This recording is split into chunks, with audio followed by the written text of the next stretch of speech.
قسم کی تعریفات، تسبیحات، تمجیدات اور تمام قسم کی تکبیرات و تحلیلات اس اللہ اکرم الحاکمین کی ذات واسطے جو ہم سب کا خالق ہے، مالک ہے، جو ہم سب کا رازق ہے، داتا ہے، نفع نقصان کا مالک ہے، زمین و آسمان کا سارا نظام اس کے قبضہ قدرت میں ہے، علی کل شیء قدیر ہے۔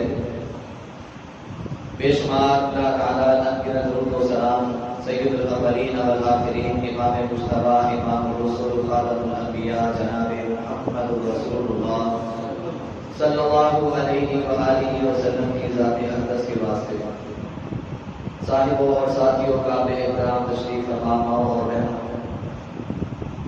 اللہ اکرم الحاکمین کا بہت بڑا احسان ہے کہ اس نے ہم سب کو رسول اللہ صلی اللہ علیہ وآلہ وسلم کا امتی بنایا۔ دعا ہے کہ اس امت پر رسول اللہ صلی اللہ علیہ وسلم کے جو حق اور حقوق ہیں اللہ ہم سب کو ادا کرنے کی توفیق عطا فرمائے۔ اللہ تو سامعین، شعبان کا مہینہ جو کہ جاری اور ساری ہے، اور آج میرے خیال سے 11 یا 12 تاریخ ہے، اور چند دن بعد رمضان مبارک کا آغاز ہونے والا ہے۔ جس طرح ہمارے گھر میں کسی مہمان نے آنا ہو اور ہمیں پہلے سے اطلاع کر دی جائے، خبر کر دی جائے کہ میں فلاں دن آپ کے پاس آ رہا ہوں، تو ہم اس کے آنے سے پہلے تیاریاں شروع کر دیتے ہیں۔ شادی بیاہ کا معاملہ آ جائے، مہمانوں نے آنا ہے، گھر کو سجا لیں، گھر کو سنوار لیں، اور پینٹ ہو رہے ہیں، ٹائل لگ رہی ہے، گھر کے جو بھی معاملات ہیں ان پر نظر ڈالی جا رہی ہے، ان کو پرکھا جا رہا ہے، ان کو صحیح کیا جا رہا ہے۔ اللہ احکم الحاکمین نے بھی اسی طرح مسلمانوں کی زندگی میں ایک مہینہ ایسا رکھا ہے کہ جس کی وجہ سے انسان کی زندگی کو رونق ہو جاتی ہے، انسان کا وقار کو وقار ہو جاتا ہے، انسان اللہ کے قریب ہو جاتا ہے۔ جس طرح ایک تاجر اس نے دن میں کچھ گھنٹے یا ہفتے میں اس نے کوئی ایک دن یا مہینے میں سے کوئی مہینہ یا موسموں میں سے کوئی موسم اس نے چنا ہوتا ہے، اس نے انتخاب کیا ہوتا ہے کہ میں اس وقت ٹائم دوں گا یا یہ موسم میرے لیے تجارتی لحاظ سے بیسٹ ہوگا، صحیح ہوگا۔ اسی طرح انہی موسموں میں سے، انہی مہینوں میں سے اللہ اکرم الحاکمین نے ہم سب کے لیے ایک مہینے کا انتخاب کیا جس کا نام ہے رمضان،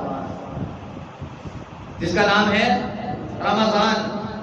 یہ رمضان کا وہ مہینہ کہ اللہ اکرم الحاکمین جس خوش نصیب مومن بندے کو یہ رمضان کا مہینہ عطا کرتے ہیں، اور وہ خوش نصیب مومن بندہ اس رمضان کے مہینے کی، اس مہمان مہینے کی میزبانی کرتے ہوئے اس کا حق ادا کرتا ہے، آسمان والا رب اس مومن بندے کو پروان پہ چڑھا دیتا ہے، یہ کامیابی کی سیڑھی پر چڑھ جاتا ہے، اور یہ اپنے رب کو بنانے میں کامیاب ہو جاتا ہے، اپنے آپ کو جہنم سے آزاد کروانے میں کامیاب ہو جاتا ہے، اپنے آپ کو اس رب کا مقرب بندہ بنانے میں کامیاب ہو جاتا ہے، اور گناہگار کی لسٹوں سے، گناہگار بندوں کی جو لسٹ بنی ہوتی ہے اس لسٹ سے یہ اپنے نام کو خارج کروانے میں، نام کو ڈیلیٹ کروانے میں کامیاب ہو جاتا ہے۔ دعا کریں اللہ احکم الحاکمین ہم سب کو ایسے مومن بندوں میں شامل فرما دے کہ جو رمضان کا حق ادا کرنے والے بن جائیں۔ اللہ تو سامعین، آقا علیہ السلام والسلام اپنے صحابہ اکرام، اپنے شاگردان کو خوشخبری سنایا کرتے تھے، جاءکم شہر رمضان، اے میرے صحابہ تمہارے پاس رمضان کا مہینہ آ گیا، تمہارے پاس رمضان کا بابرکت اور رحمت والی گھڑیوں کا مہینہ آ چکا ہے، تفتح فیہ ابواب الجنہ وفی روایت اخری ابواب الرحمہ۔ رسول اللہ صلی اللہ علیہ وسلم نے فرمایا کہ اس مہینے کے اندر اللہ احکم الحاکمین رحمت کے اور جنت کے سارے دروازوں کو کھول دیتے ہیں۔ وَتُغْلَقُ فِيهِ أَبْوَابُ جَهَنَّمَ وَفِي رِوَایَةٍ أُخْرَى أَبْوَابُ السَّعِیرِ، اور اس مہینے کے اندر جہنم کے بدبختیوں کے سارے دروازوں کو اللہ بند کر دیتے ہیں۔ وَتُسَغَّلُ فِيهِ الشَّیَاطِینُ، اور اس مہینے کی برکت کی وجہ سے اس مہینے کا چاند طلوع ہونے کی دیر ہوتی ہے، آسمان پر رب جتنے بھی مردود شیاطین ہوتے ہیں، آسمان پر رب ان کو زنجیروں میں جکڑ دیتا ہے کہ میرا مومن بندہ اب میرا قرب حاصل کرنے کے لیے آ رہا ہے، میرا مومن بندہ جہنم سے آزادی کے لیے آ رہا ہے، میرا مومن بندہ عبادات میں اپنا دل لگانے کے لیے آ رہا ہے۔ میں شیطان کو جکڑ دیتا ہوں، جہنم کے دروازوں کو بند کر دیتا ہوں اور جنت کے دروازوں کو، رحمت کے دروازوں کو کھول دیتا ہوں۔ وفی لیلۃ، اور اس میں ایک ایسی رات ہے، خیر من الف شہر، جو 1000 مہینوں کی عبادت سے بہتر ہے۔ حضرات، جیسے یہ مہینے کا آغاز ہوتا ہے، ہمیں پتا چلا جنت کے دروازے کھول دیے گئے، رحمت کے دروازے کھول دیے گئے، جہنم کے دروازوں کو بند کر دیا گیا اور شیاطین کو جکڑ دیا گیا، اور اس مہینے کے آخری عشرے میں 5 تاک راتوں میں شب بیداری کر کے ایک رات کو حاصل کرنے کا حکم دیا گیا، جس کو ہم لیلۃ القدر کہتے ہیں۔ بڑا ہی خوش نصیب ہے وہ انسان جس نے ان 5 راتوں میں شب بیداری کر کے لیلۃ القدر کو تلاش کرنے کی کوشش کی، جستجو کی، حسرت رکھی، اور اس حسرت میں، اس جستجو میں وہ کامیاب ہو گیا۔ آقا علیہ السلام نے فرمایا بڑا ہی وہ بد نصیب قسم کا بندہ ہے جس نے ان راتوں کو عام راتوں کی طرح گزار دیا۔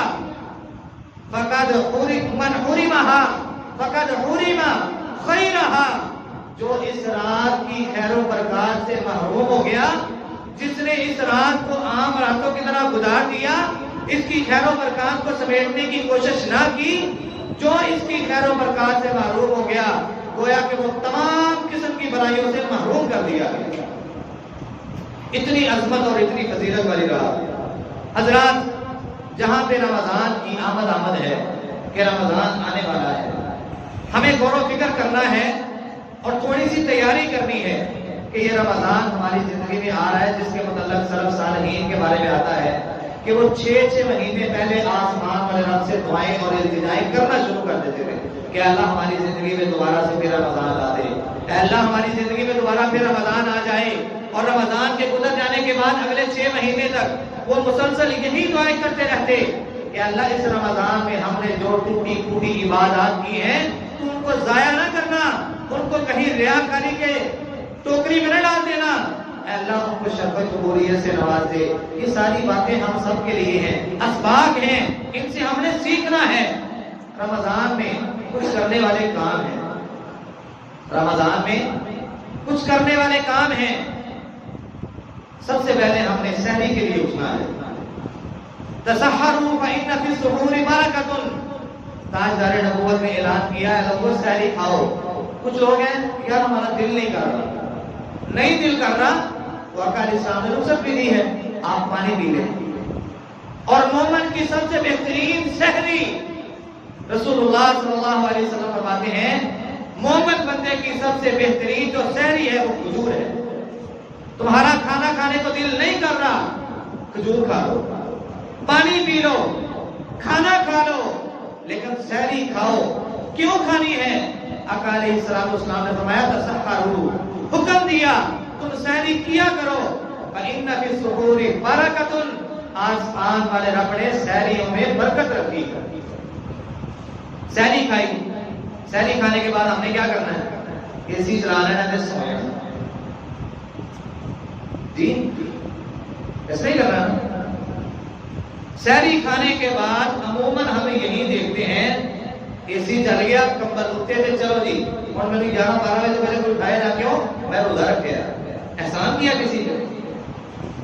آسمان والا رب قرآن کے اندر اعلان کرتا ہے یا ایھا الذین آمنوا کتب علیکم الصیام، اے ایمان والو ہم نے تمہارے اوپر روزوں کو فرض کیا ہے، اور یہ نہ سوچنا کہ تمہارے اوپر یہ فرض کر دیے گئے، کما کتب علی الذین من قبلکم، تم سے پہلے جتنی بھی قومیں آئی تھی، جتنے بھی لوگ آئے تھے، جتنے بھی نبی آئے تھے، ہم نے ان نبیوں پر اور ان نبی کے کنبے قبیلے خاندان اور قوم والوں پر روزوں کو فرض کیا، اور فرض کرنے کا ریزن کیا ہے، سبب کیا ہے، وجہ کیا ہے؟ اللہ چاہتے ہیں تم متقی بن جاؤ، لعلکم تتقون، تاکہ تم پرہیزگار بن جاؤ، متقی بن جاؤ، رب کا تقرب حاصل کرنے والے بن جاؤ، اپنے رب کے قریبی بن جاؤ۔ سحری کھانے کے بعد ہم نے فجر کی نماز کی فکر رکھنی ہے، ہم نے جماعت کے ساتھ فجر کی نماز ادا کرنی ہے، کرنے والے کام ہیں سحری ہے، اس کے بعد نماز ہے، ہم نے روزہ رکھا ہے، اپنی زبان کی حفاظت کرنی ہے، بہت ساری باتیں ہیں۔ اس رمضان کے اندر صدقہ کریں، زکوٰۃ کریں، خیرات کریں، مسلمان بھائیوں کی خیر خواہی کریں، صلہ رحمی کریں، ہمدردی کریں، اور نماز کی پابندی کریں، روزے کا خیال رکھیں، نماز تراویح کا اہتمام کریں، قرآن کی تلاوت کریں۔ جہاں پہ ہم نے یہ سارے اعمال کرنے ہیں، روزہ ہے، نماز ہے، قرآن کی تلاوت ہے، صدقہ و زکوٰۃ ہے، خیر خواہی ہے، ہمدردی ہے، صلہ رحمی ہے، نماز تراویح ہے، جہاں پہ ہم نے یہ سارے کام کرنے ہیں نا، ان کاموں کو کرنے کے ساتھ ساتھ ایک بات کا اپنے ذہن میں پختہ ارادہ رکھ لیں، ایک بات کو ہمیشہ کے لیے ذہن نشین کر لیں، ایک بات کو ہمیشہ کے لیے یاد رکھیں، میں یہ سارے کام کس کے لیے کر رہا ہوں؟ میں سحری کھا رہا ہوں، میں تہجد کے نوافل ادا کر رہا ہوں، میں نماز فجر، ظہر، عصر، مغرب، عشاء، روزے کا خیال کر رہا ہوں، قرآن کی تلاوت کر رہا ہوں، ذکر و اذکار کر رہا ہوں، اور نماز تراویح پڑھ رہا ہوں، صدقہ، زکوٰۃ، صلہ رحمی، ہمدردی، خیر خواہی، میں سارے یہ کام کر رہا ہوں۔ ان میں تمہاری نیت کا مخلص ہونا بہت ضروری ہے۔ اگر تمہاری نیت میں فطور ہے تو آقا علیہ السلام کی اس حدیث کو یاد رکھیے گا۔ نبی علیہ السلام نے فرمایا تھا، 3 قسم کے بندے، عمل بہت بڑے ہیں، شخصیات بھی بہت بڑی ہیں، لیکن نیت میں فطور آیا، آسمان والے رب نے شخصیات کو نہیں دیکھا، ان کے بڑے بڑے عملوں کو نہیں دیکھا تو ریاکاری کو دیکھتے ہوئے آسمان والے رب نے ان کے عملوں سمیت منہ کے بل جہنم کے اندر بیٹھ دیے۔ قاری قرآن، سخاوت کرنے والا، شہید، تینوں بہت بڑے عمل ہیں، لیکن وجہ کیا تھی؟ ان تینوں کے عملوں میں، بات کو مختصر کر رہا ہوں، ان تینوں کے عملوں میں ریاکاری پائی جا رہی تھی۔ قاری قرآن اس سوچ سے قرآن کی تلاوت کرتا تھا کہ لوگ کہیں یار کیا بات ہے، کیا آواز ہے، کیا ترنم ہے، مزے آ گئے، لہریں بہریں ہو گئی۔ سخاوت کرنے والے کے ذہن میں یہ تھا کہ لوگ کہیں کہ اس کے در پہ جو آتا ہے وہ خالی نہیں جاتا، یہ اس نظریے سے، اس عقیدے سے، اس نیت سے یہ لوگوں کے اندر تقسیم کرتا رہا۔ اور شہید کا یہ گمان تھا کہ لوگ کہیں کافروں کی صفوں کو چیر کے، بڑا جرری ہے، بڑا بہادر ہے، بڑا دلیر ہے، اس نے تو کافروں کی صفوں کا ستیہ ناش کر دیا، صفوں کو چیر کے اس نے شجاعت اور دلیری اور بہادری کے تغمے اور نعرے لگوا دیے۔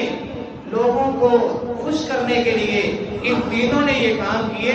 آسمان والے رب نے کہا تم لوگوں کو راضی کرنے کے لیے یہ کرتے رہے، سو وہ راضی ہو گئے، جو تم چاہتے تھے وہ دنیا نے تجھے دے دیا، میرے پاس تمہارے لیے جہنم کے علاوہ کچھ نہیں ہے۔ حکم ہوگا ان تینوں کو پکڑ کے ان کے عملوں سے جہنم کے اندر ڈال دو۔ آپ روزہ رکھ رہے ہیں، اگر اس میں ریاکاری ہے تو روزے کا اجر ضائع ہے۔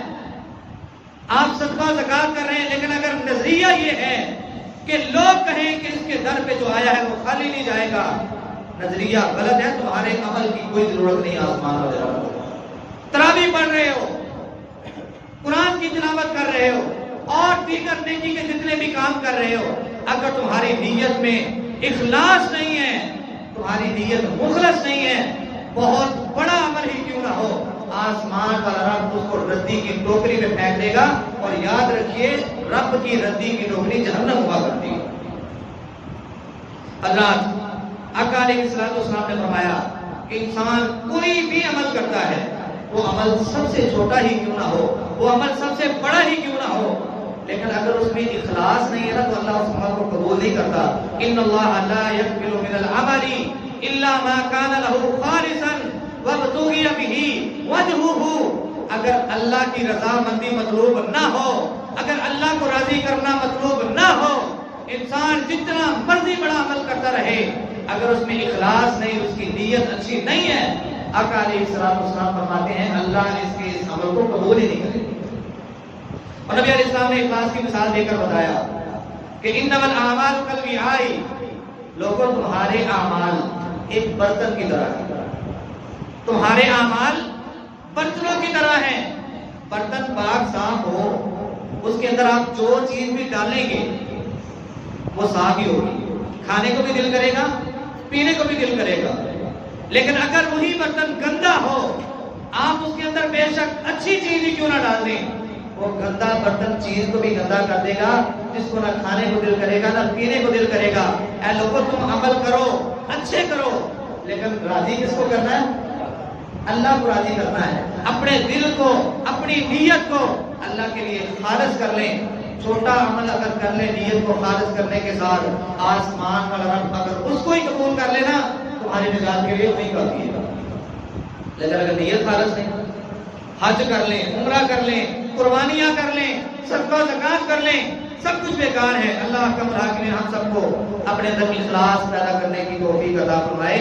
آقا علیہ السلام نے فرمایا تھا، آج ہمارے اندر واقعہ تھا نہیں، نبی صلی اللہ علیہ وسلم نے آج سے 1450 سال پہلے جو باتیں کی ہیں نا، یقین جانیے وہ آج سچ ثابت ہو رہی ہیں۔ ہم اپنی آنکھوں سے دیکھ رہے ہیں، کانوں سے سن رہے ہیں، اور اپنی زمین کو ٹٹول کے دیکھ لیں کہ ہمارے اندر کتنا کوئی اخلاص ہے، ہمارے سینوں میں کتنا کو کسی کے بارے میں اخلاص پن ہے۔ آقا علیہ السلام نے فرمایا تھا کہ اللہ احکم الحاکمین اس امت پر اپنی نصرت اور مدد تب نازل کریں گے، آج ہم دعائیں کر کر کے تھک چکے ہیں کہ اللہ ہماری مدد فرما، اے اللہ ہماری نصرت فرما، اے اللہ کافروں کو نیست و نابود کر دے، اے اللہ ہمارے ہاتھ پہ رحم کر دے، اے اللہ سختیوں کو دور کر دے، پریشانیوں کو دور کر دے، اے اللہ حرمین شریفین کے دروازے پہلے کی طرح ہمارے لیے آسانی سے کھول دے۔ اے اللہ بڑے مشکلات میں گھرے ہوئے ہیں، ہم دعائیں کر کر کے تھک چکے ہیں، لیکن اللہ کی مدد اور نصرت نظر نہیں آ رہی۔ وجہ کیا ہے؟ آقا علیہ السلام نے فرمایا کہ اللہ احکم الحاکمین میری اس امت کی مدد اس وقت کرے گا جب ان کے اندر 3 قسم کے عمل پائے جائیں گے۔ 3 طرح کے عمل اگر ان سے ختم ہو گئے، تینوں میں ایک بھی ختم ہو گیا، تو سمجھ لیں آسمان والے رب کی مدد اور نصرت کے یہ حقدار نہیں ہے۔ آسمان والے رب کی مدد ان کو نہیں آ رہی، ان کی نصرت نہیں کی جا رہی۔ وہ 3 عمل کون سے ہیں؟ ان میں سے سب سے پہلا عمل بھی اخلاص ہی ہے۔ آقا علیہ السلام نے فرمایا میری امت سے اگر اخلاص ختم ہو جائے تو سمجھ لیں اللہ کی مدد آنی بند ہوگی۔ نمازوں میں سستی، نماز کی پابندی آج کرنی شروع کر دیں، اپنے اندر اخلاص کو پیدا کرنا آج شروع کر دیں، اور صلہ رحمی اور خیر خواہی اور ہمدردی والا کام کرنا آج شروع کر دیں۔ اللہ کی مدد، اللہ کی نصرت آپ کو اترتی ہوئی نظر آئے گی۔ آج افسوس سے کہنا پڑ رہا ہے کہ ہمارے اندر ان تینوں معاملوں میں ہی کمی بڑھتی جا رہی ہے۔ کوئی عمل کرتا ہے تو اس میں اخلاص مند نہیں ہے، نیت میں فضول ہے، بلے بلے ہو جائے، واہ واہ ہو جائے، اور رب کو راضی کریں۔ جس رب نے تمہیں یہ دیا ہے اس کے دیے ہوئے مال سے اسی کی راہ میں تم خرچ کر کے دنیا سے واہ واہ کے امیدوار ہو، بلے بلے کی امیدوار ہو، شہرت کی امیدوار ہو، کیسی سوچ ہے تمہاری؟ اللہ کو تمہارے اس عمل کی ضرورت نہیں ہے۔ ہمیں کیا کرنا ہے؟ اپنے اندر اخلاص پیدا کرنا ہے۔ اللہ کا الحاکمین ہم سب کو اپنے اندر اخلاص پیدا کرنے کی توفیق عطا فرمائے، ہم سب کو ریاکاری سے محفوظ فرمائے۔ صحابہ کرام رضوان اللہ تعالی علیہم اجمعین سے سوال کیا گیا، اے نبی کے صحابہ، آپ کی زندگی میں بھی رمضان آتا تھا، لیکن رمضان سے پہلے آپ اس کی آمد کے حوالے سے اس کے بارے میں کس طرح کی تیاری کرتے تھے، اور رمضان آ جاتا تھا تب آپ لوگوں کی کیفیات کیا ہوتی تھی؟ صحابی نے جواب دیا کہ ہم تمام صحابہ میں سے کوئی ایک بھی صحابی، کوئی ایک بھی بندہ، کوئی ایک بھی ساتھی ایسا نہیں ہوتا تھا کہ رمضان آ جاتا اور اس کے دل میں کسی کے بارے میں حسد، کینہ، بغض، عداوت کی ضرورت ہوگی۔ رمضان کے آنے سے پہلے وہ اپنے اندر اخلاص بھی پیدا کر لیتا اور اپنے آپ کو اس حسد، بغض، کینہ، عداوت جیسی لعنت سے بھی پاک صاف کر لیتا۔ دوسرا کرنے والا کام کون سا ہے؟ ہم نے اپنے دل کو پاک صاف رکھنا ہے، ہم نے اپنے دل کو پاک صاف رکھنا ہے۔ آقا علیہ السلام نے فرمایا کہ اللہ احکم الحاکمین، ان اللہ لا ينظر الى صورکم واموالکم وَلَٰكِن يَنظُرُ إِلَىٰ قُلُوبِكُمْ وَأَعْمَالِكُمْ. بڑا خوبصورت کڑیل جوان ہے، اور اس کے دل میں یہ ہے کہ اللہ میری شکل و صورت کو دیکھ رہا ہے. رسول اللہ صلی اللہ علیہ وسلم فرماتے ہیں اللہ تمہاری شکل و صورت کی طرف نہیں دیکھتا، تمہارے غریب ہونے کو نہیں دیکھتا، تمہارے امیر ہونے کو نہیں دیکھتا، تمہارے مال و متاع کو نہیں دیکھا جاتا، تمہاری خوبصورت شکل و صورت کو نہیں دیکھا جاتا. وَلَٰكِن يَنظُرُ إِلَىٰ قُلُوبِكُمْ وَأَعْمَالِكُمْ. بڑے افسوس سے یہ بات کہنے لگا ہوں کہ جس پر اللہ کی نظر ہوتی ہے، ہمارے گھر میں مہمان آنا ہو اس کی نظر ہوتی ہے واش روم پہ، کچن پہ، کمرے پہ، اور جتنے ہمارے رومز ہوتے ہیں ان پہ ہماری کوشش ہوتی ہے یار یہ بھی پینٹ ہو جائے، یہاں پہ بھی ٹائل لگ جائے، یہ بھی پلسٹر ہو جائے، یہ بھی ہو جائے، وہ بھی ہو جائے. مہمان آ رہے ہیں کوئی بات نہ کرے، لوگوں کو خوش کرنے کے لیے جو چیزیں لوگوں کو نظر آ رہی ہیں ان کو مزین کرنے کے لیے کوئی بات نہ کرے، ان کے لیے ہم اتنی تیاری کرتے ہیں، اور جہاں پہ اللہ کی نظر ہے اس کے بارے میں کبھی ہمیں پرواہ نہیں. لوگوں کو خوش کرنے کے لیے ہم لاکھوں کروڑوں روپیہ لگا دیتے ہیں، لیکن اللہ کی نظر جہاں پہ ہے، جس چیز کو اللہ نے دیکھنا ہے اور جس چیز کو دیکھنے کے بعد آسمان والے رب نے تیرے بارے میں فیصلہ کرنا ہے، اس میں جھوٹ بھی ہے، اس میں منافقت بھی ہے، اس میں حسد بھی ہے، اس میں کینہ بھی ہے، اس میں منافقت بھی بھری ہوئی ہے، اور طرح طرح کی عداوتیں اور بغض بھرے ہوئے ہیں. نبی علیہ السلام فرماتے ہیں اللہ تمہاری شکل و صورت کی طرف نہیں دیکھتا، تمہارے اموال کی طرف نہیں دیکھتا. وَلَٰكِن يَنظُرُ إِلَىٰ قُلُوبِكُمْ وَأَعْمَالِكُمْ. اللہ احکم الحاکمین دیکھتا ہے تمہارے دلوں کی طرف اور تمہارے اعمال کی طرف، وہ اعمال جن میں ریاکاری نہیں بلکہ اخلاص ہے. تمہارے دل کی پاکی کو دیکھتے ہوئے آسمان والا رب کو شرط قبولیت سے نوازتا ہے. آسمان والے رب کو اخلاص کی ضرورت ہے، تمہارے دل کی پاکی کی ضرورت ہے. اللہ ہم سب کو اپنے دلوں کو پاک صاف کرنے کی توفیق عطا فرمائے. آج ہم سب چاہتے ہیں کہ ہماری عبادات کو اللہ قبول کرے، اللہ ہماری عبادات کو رد نہ کرے.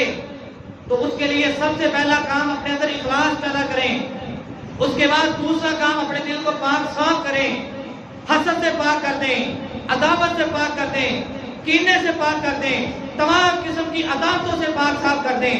اور اگر کسی کے بارے میں دل میں لغزش ہے بھی، اللہ کے لیے اس کو معاف کر دیں. رسول اللہ صلی اللہ علیہ وسلم کی حدیث سن لیں.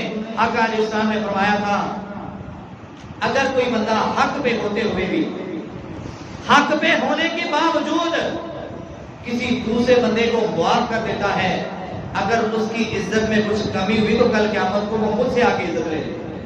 مطلب کیا ہے؟ ایک بندہ حق پہ ہے، اس کا قصور بھی کوئی نہیں، حق پہ ہونے کے باوجود وہ دوسرے بندے سے جا کے معافی مانگ رہا ہے، اس کی عزت میں کمی نہیں بلکہ آسمان والا رب اس کی عزت میں کیا کرے گا؟ اضافہ کرے گا.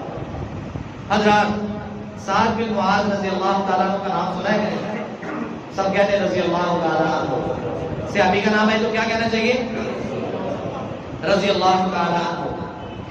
30 سال کی عمر ہے جب انہوں نے اسلام قبول کیا. واقعہ بڑا مزیدار ہے، توجہ سے سننے والا ہے.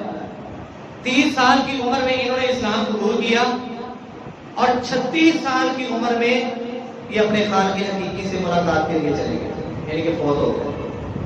کتنے سال اسلام میں گزارے؟ 6 سال. آقا علیہ السلام کا یہ پیارا صحابی 30 سال کی عمر میں اسلام قبول کیا، 36 سال کی عمر میں اس دنیا کو الوداع کہتے ہوئے چلا گیا. اور آقا علیہ السلام کی نبوت والی زبان سے اس صحابی کے متعلق ذرا باتیں جو نکلی ہیں وہ بھی ذرا سماعت کر لیں، اور میں اور آپ ذرا غور و فکر کریں کہ آخر کار ان 6 سالوں میں اس صحابی نے ایسے کون سے عمل کیے ہوں گے کہ جس کی وجہ سے اس صحابی کو اتنی عظمت مل گئی، اتنی فضیلت مل گئی، اتنا مرتبہ اور مقام مل گیا. آقا علیہ السلام مسجد نبوی کے اندر تشریف فرما ہے، صحابہ کرام ارد گرد موجود ہیں.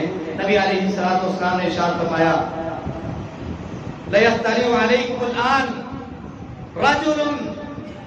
ابھی اس دروازے سے جو بندہ گزرے گا نا، تم لوگوں میں جس نے جنتی بندے کو دیکھنا ہو اس کو دیکھ لینا.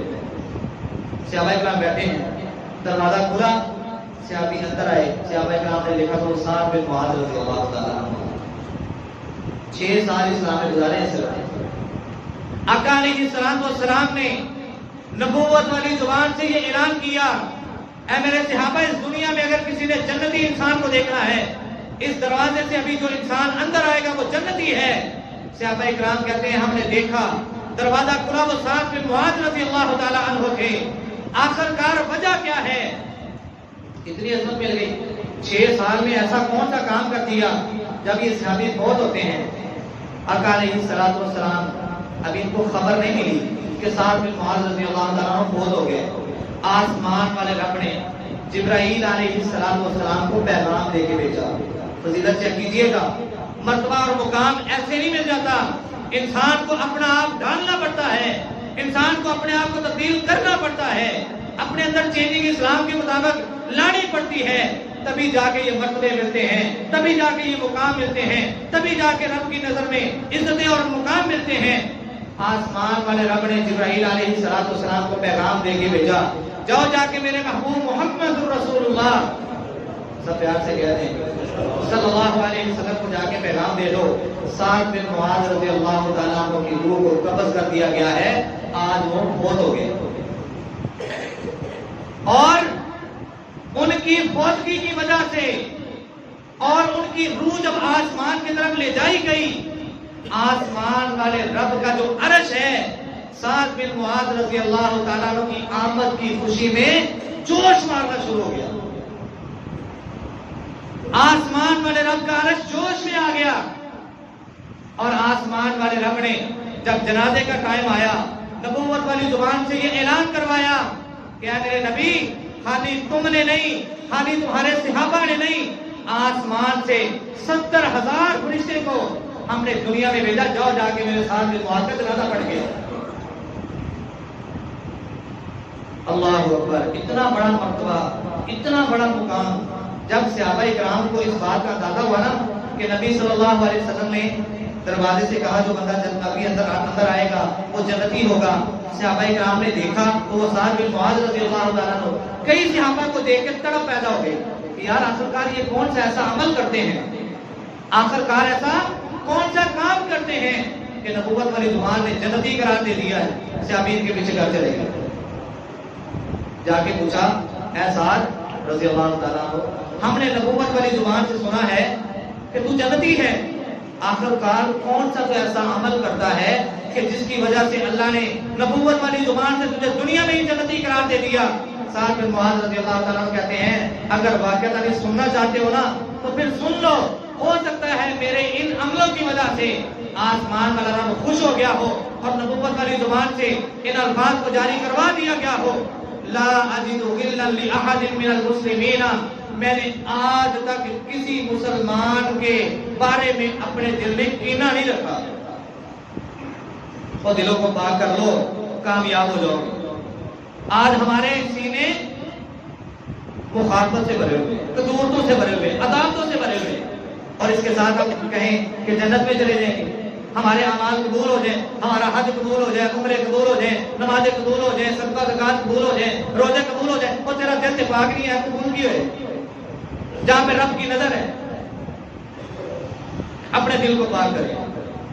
کہتے ہیں کہ آج تک میں نے اپنے دل میں کسی مسلمان کے بارے میں کینہ نہیں رکھا، وَلَيْسَ فِي قَلْبِهِ غِمْرٌ، اور آج تک میں نے اپنے دل میں کسی کے بارے میں گرہ نہیں رکھی، ہمیشہ اپنے دل کو کشادہ رکھا ہے، ہمیشہ اپنے دل کو سب کے لیے کھلا رکھا ہے۔ کوئی میرے ساتھ ظلم کر گیا تب بھی، تو کوئی میرے ساتھ زیادتی کر گیا تب بھی، کسی نے میرے ساتھ اچھا سلوک کیا ہے، کسی نے میرے ساتھ برا سلوک کیا ہے، میں نے اپنے دل کو کسی کے بارے میں تنگ نہیں کیا، ہمیشہ اپنے دل کو کھلا رکھا ہے۔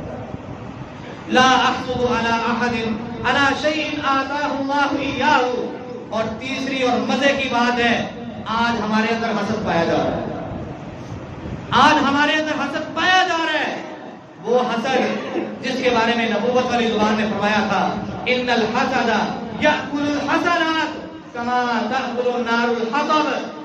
اے لوگوں، تم حسد کر اوے اندے کو موٹر چلا گئی، اندے کو گڈی آ گئی، اندے کو بنگلہ آ گیا، ایک تو 2 ہو گئے، 2 تو 4 ہو گئے، کیسے آ گیا، کہاں سے آ گیا؟ تیرے کو سوال کیا جانا؟